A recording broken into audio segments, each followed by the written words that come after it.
I was like, what's wrong with these people? I had an image in my mind of like a zombie movie.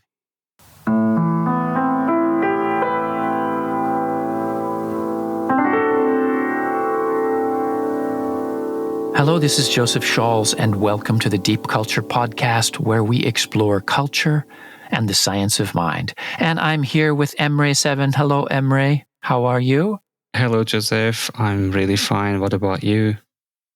I'm good. As usual, I'm recording this in Tokyo, but today, because it's pouring down rain, I'm actually recording this in my closet. How are you doing? I'm in Sivas, Turkey as usual, but it's unusually sunny here, and it's great to be with you. And great to be with you. So, Emre, the title of this episode is Comfort Zone, and it was inspired by a book that you recently published called My Dear Comfort Zone. So, first of all, congratulations on the book. Thank you very much. And so, what's your interest in comfort zone? I find comfort zone as a fascinating topic because often being out of our comfort zone can be so stressful, but also it's what makes us grow. And I'm interested in how foreign experiences push us out of our comfort zone. Well, we both work with students who are studying abroad, and you're in Turkey, and I'm in Japan, and my students are coming to study in Japan. And I work with students participating in international exchange programs. So your book is about helping students get the most out of their foreign experiences. Do they struggle? Overall, they do very well. They have great experiences and they tell me they like it here. But there are stresses too. In fact, I think it's unavoidable. For example, students who come to Turkey sometimes tell me they find it too difficult and tiring to handle their daily life trying to speak Turkish. Even supposedly simple things like asking for directions. Or ordering at Starbucks? Yes, even ordering at Starbucks. Well, my students tell me similar things. They talk about missing friends or being homesick for family. But there are also little things that catch them by surprise. I had a student who spent an hour going to different bread stores looking for whole wheat bread. She couldn't find anything similar to something back home, and she got really frustrated. And in the end, her friends called and asked her if she wanted to go out. She was too ashamed to tell them that she was too tired to go out because she had been looking for whole wheat bread. My students find it too difficult to use the toilet type that's called Alaturka. And they don't anticipate these things and how challenging it can be going abroad. They expect speaking English or having studied Turkish will make communication easy. But it doesn't work that way, especially at the beginning. You know, this raises a very basic question. Why is it so hard to be prepared for these things? I mean, we look forward to it, maybe we plan for months, but still we get pushed out of our comfort zone. On the other hand, that same stress, we like it. We like being out of our comfort zone. I really think you can't have one without the other. And it means that managing our comfort zone is an important skill for all cultural bridge people. So, in this episode, we'll dig into the idea of the comfort zone. We'll talk about how the stresses of adapting to a foreign environment are rooted in the unconscious mind, the intuitive mind, which is the mental autopilot that helps us navigate everyday life. And that brings us to part one, the comfort zone.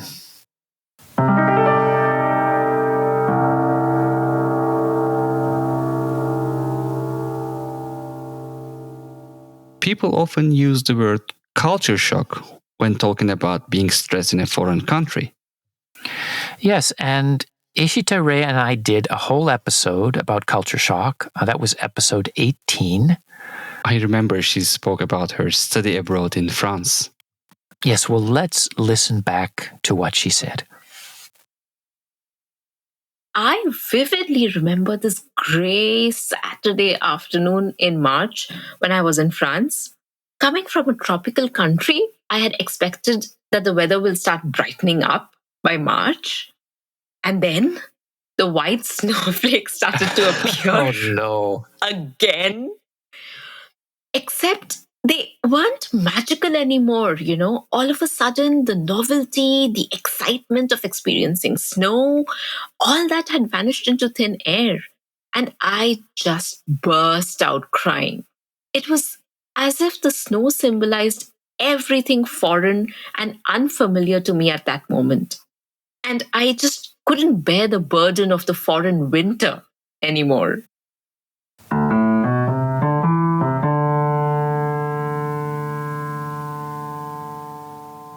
I think many people can relate to these feelings. But it's curious, isn't it?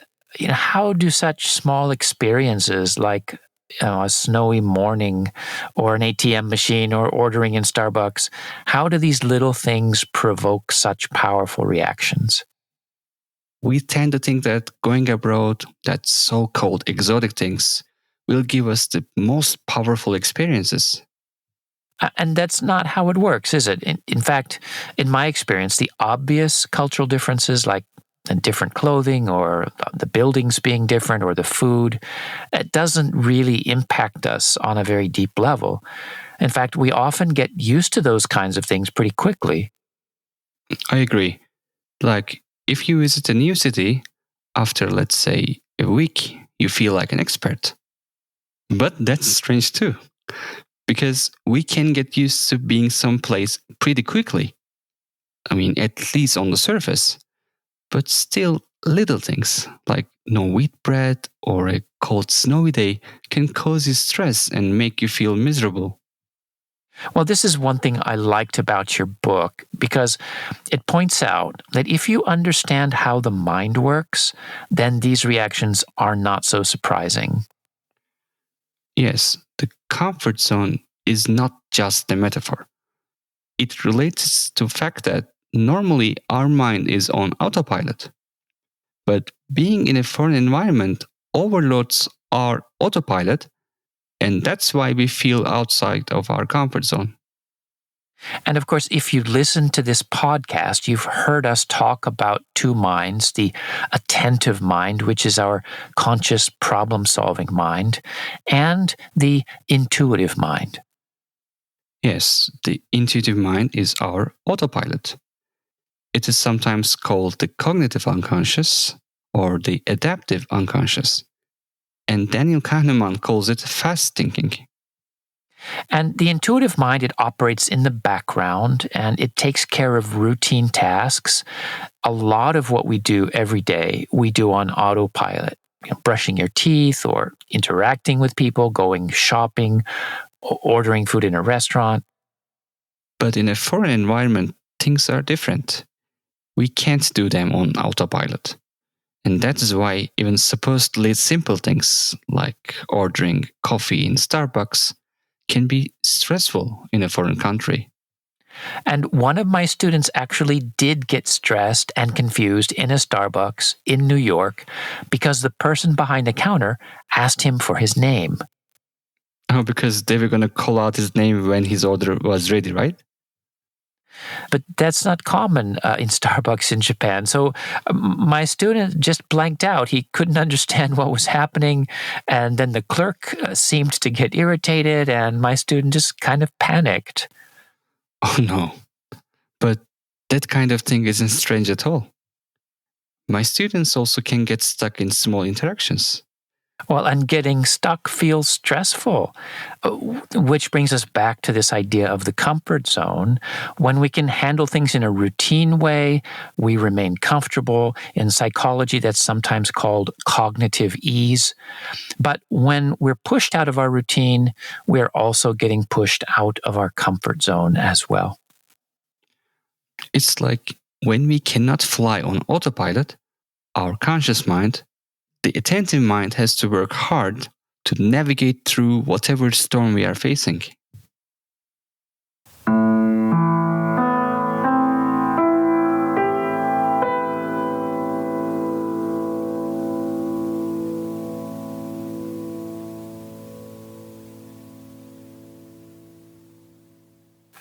Well, it's funny to think of ordering at a Starbucks as flying through a storm, but it can feel that way. Our mind is racing when we're in the panic zone. And of course, stress like that can build up. Over time, we can get more and more psychologically tired. And then sometimes it only takes a little thing to trigger a really powerful response. And I think that's what happened to Ishita. A few snowflakes aren't upsetting, but she must have been mentally tired from spending time in France, using French and interacting in new ways and eating different food. So Ishita could have been having a wonderful time, but still in a given moment, she gets pushed out of her comfort zone. I think there's another way that our autopilot relates to our comfort zone. Our intuitive mind is constantly making judgments, anticipating what will happen next, reacting positively or reacting critically, jumping to conclusions. My European and American students sometimes get frustrated by Japanese communication because it's more reserved, and they say, well, why don't students speak up in class? People in Turkey, in general, have a polychronic time orientation. And that can be really frustrating for those who come from a monochronic culture. Sometimes the firm hierarchy may make them feel stressed and offended, or the indirect communication style can make them feel as if people do not behave honestly here. So when things seem unreasonable or inefficient or unfair, we get pushed out of our comfort zone as well. And that brings us to part 2, the panic zone.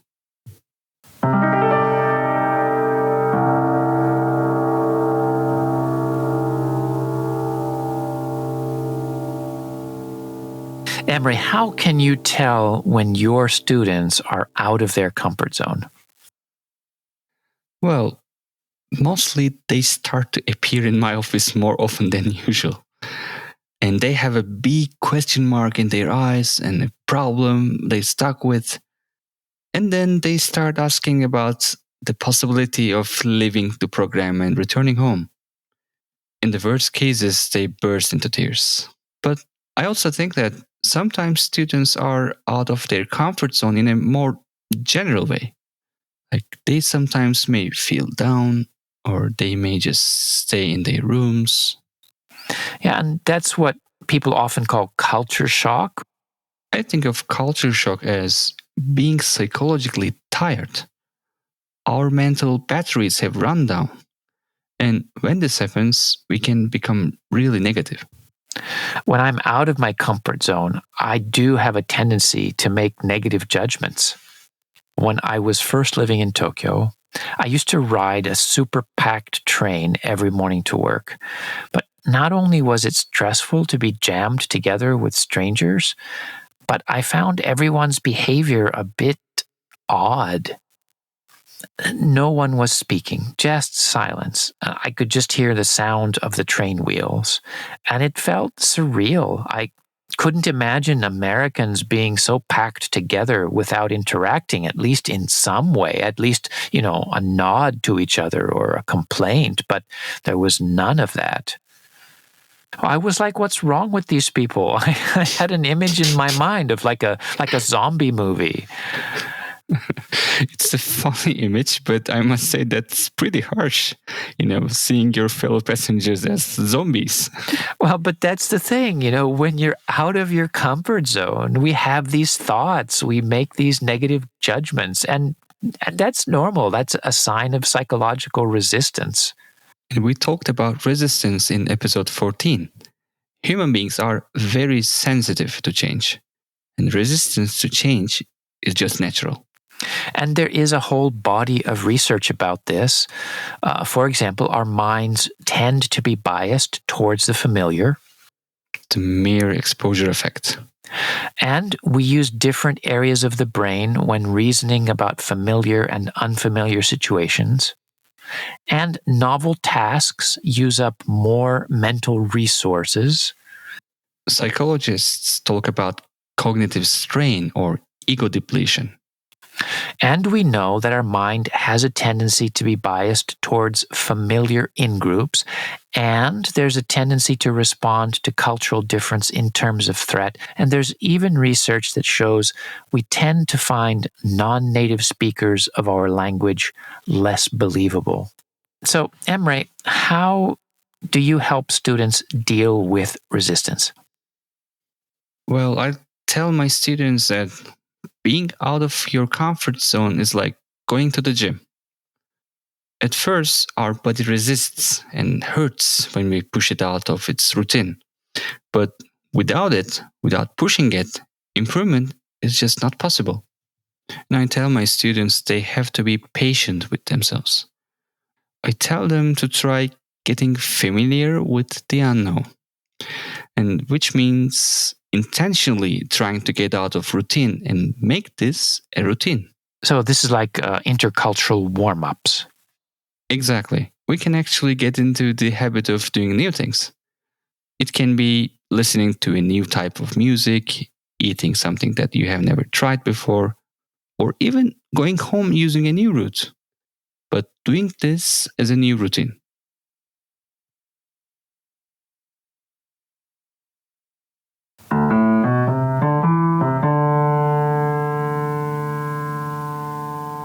And when we were planning the podcast, we asked our other team members how they handle comfort zone.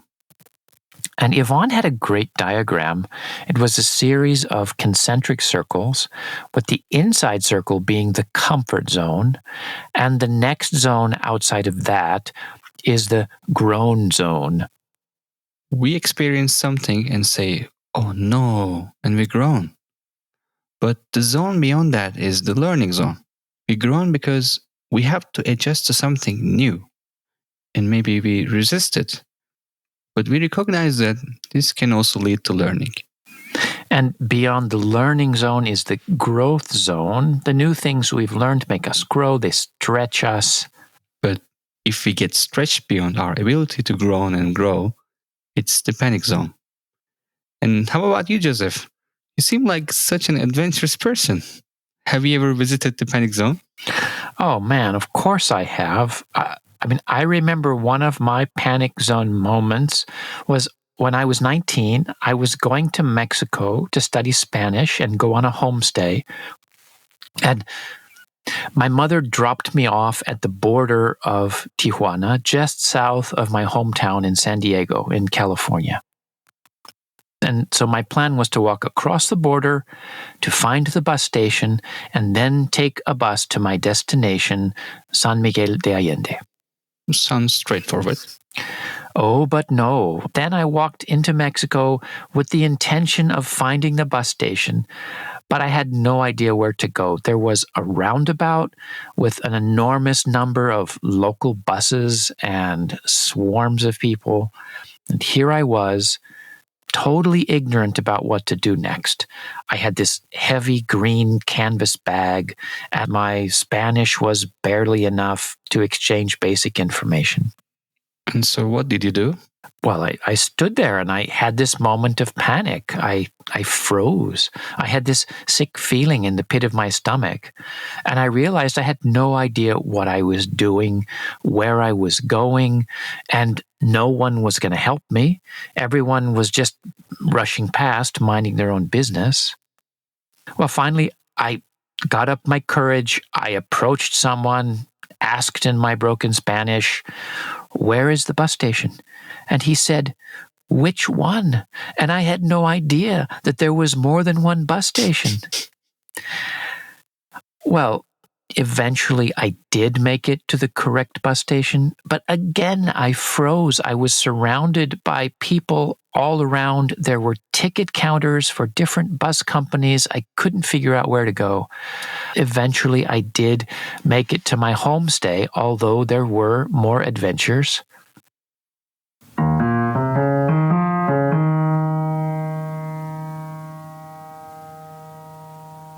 So you were in the panic zone, and that worked out. But I don't recommend to my students that they dive off into the deep end. I agree. It's not good to push ourselves too hard. And some of my students definitely do that. They may feel that they have to get the most out of their stay, and they end up exhausting themselves, or maybe getting depressed or really homesick. And how about you, Emery? Have you ever been in the panic zone? Oh, yes, but it was not abroad, it was in Turkey. When I came from my hometown Samsun to Ankara to study, it was the first time that I left home to live alone. I was given a place in a state dormitory, thanks to my father's job, and that was the only place my family could afford at that time. And I was hoping that, it would be fun to live a real university life. But when I came to the dormitory, I saw that I had to stay with 8 people in the dorm room. It was really shocking for me because I'm an only child and I had never shared my room with anybody. Oh, no. And to make everything worse, there was no bathroom in the room. Instead, the bathrooms were at the end of each corridor. And in the bathroom, there was no private shower, but a public bath where you need to take bath in a very large room on the first floor together with all the other students. That was worse than I could ever imagine. I seriously thought about leaving university and going back to Samsung.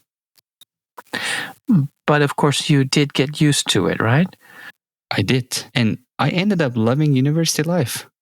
But I had a lot to learn and suffer, and I had a lot to get used to.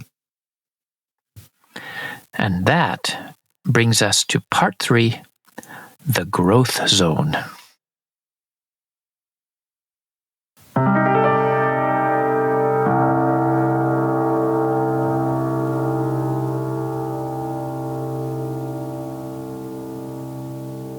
Joseph, we've been saying that getting out of our comfort zone helps us grow.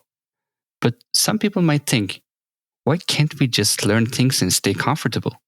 Yes, wouldn't that be great? Like if we could learn a language by listening to some lessons in our sleep? Oh, I would love that.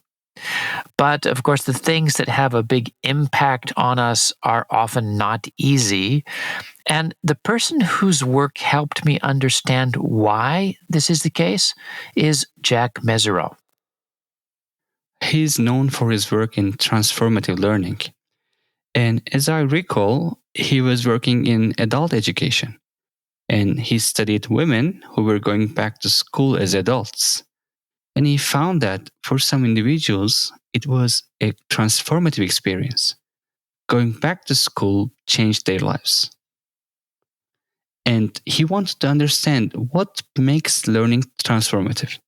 He made a distinction between different types of learning, and what he called informative learning is something where you're simply inputting additional knowledge that is similar to what you already have.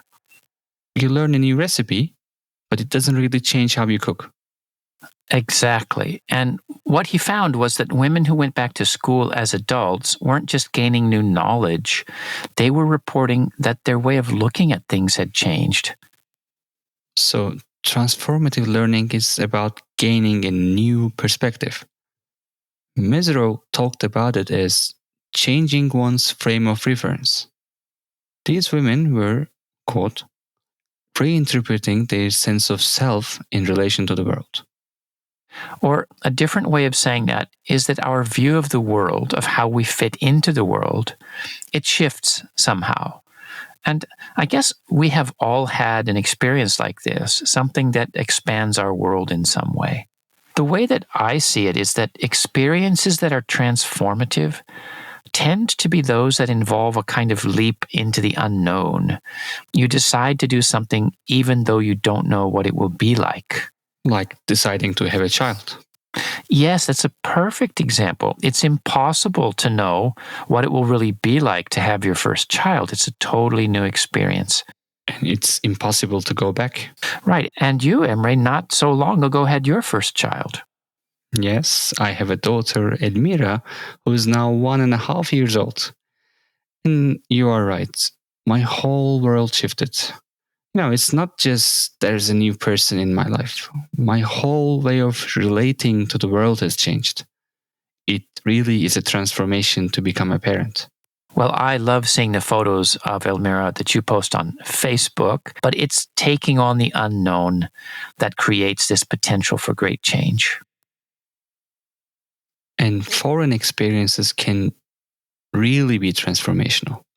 For example, when I returned from the US, which was my first sojourn, I felt as if it was not only 4 months, but as if I had been there for 4 years. It filled my head with thoughts about so many things, about my life, about the world. But I wanted to tell everyone not about the places that I saw, like the Statue of Liberty or Niagara Falls, but that it's a normal thing to call your boss by their first name. Or how it is normal for the manager to do the same work as the workers, or even to clean the toilet when it is their turn.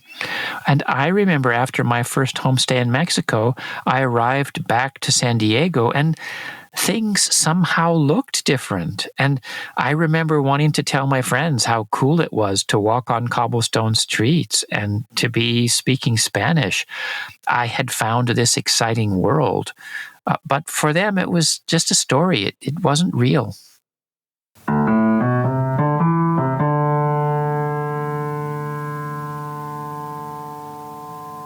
But there is one thing we have to bring up, because we have to admit that not everyone who spends time in a foreign country has a profound experience. That's so true. Some students treat being abroad as a chance to party with students from their own country, like a vacation. And there are people who live abroad for years without ever learning the local language. And sometimes they spend a lot of their time complaining about the so-called locals. So in our work, Emery, we want our students to get the most out of their experiences. So what can we do to help them? What advice do we give? Well, I can say a lot depends on the timing. For example, if you talk to the students before they go abroad, the whole thing still isn't real to them. And whatever you say may not have an impact. I think one of the best preparations for a trip abroad is foreign language classes. Just walking into the classroom and having to make efforts to remember new words and make funny sounds come out of your mouth, and you get nervous trying to speak, and dealing with all of that foreignness, even in the classroom, is great practice when you find yourself in a foreign country. In my context, I deal with students who have come to Turkey and those who are living to go abroad.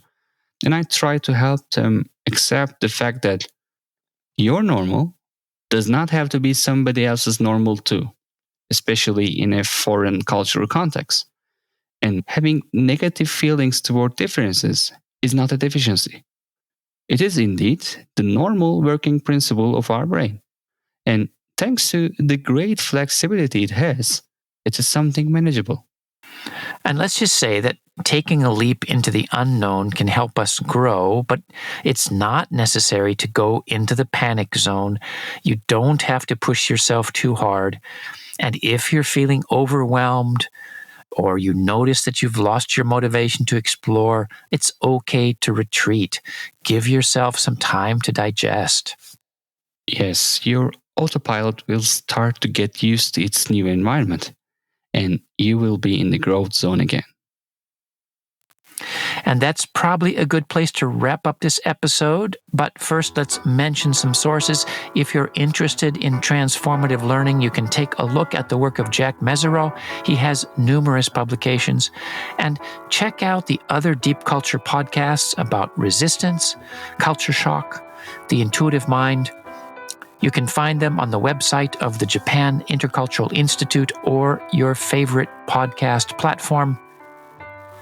The Deep Culture podcast is sponsored by the Japan Intercultural Institute, an NPO dedicated to intercultural education and research, and I am the director of JII.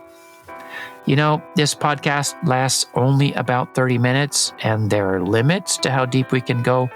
If you want a deeper understanding of culture and the mind, I recommend JII's Brain, Mind, and Culture Masterclass.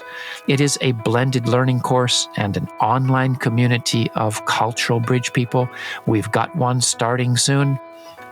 To find out more, just do a web search for the Japan Intercultural Institute. JII is a registered nonprofit, and we offer discounts for participants from low GDP countries. And if you liked today's episode, spread the word on social media. You can also write us at dcpodcast@japanintercultural.org. Thanks to the whole JII team, our sound engineer Robinson Fritz, and everyone else on the team, Yvonne Vanderpool, Zaina Matar, Ishita Ray, Danielle Glintz, Ikumi Fritz, and all the members of JII. And of course, thanks to you, Emre, for sharing this time with me. It's been great. Thank you, Joseph. It was great to be here.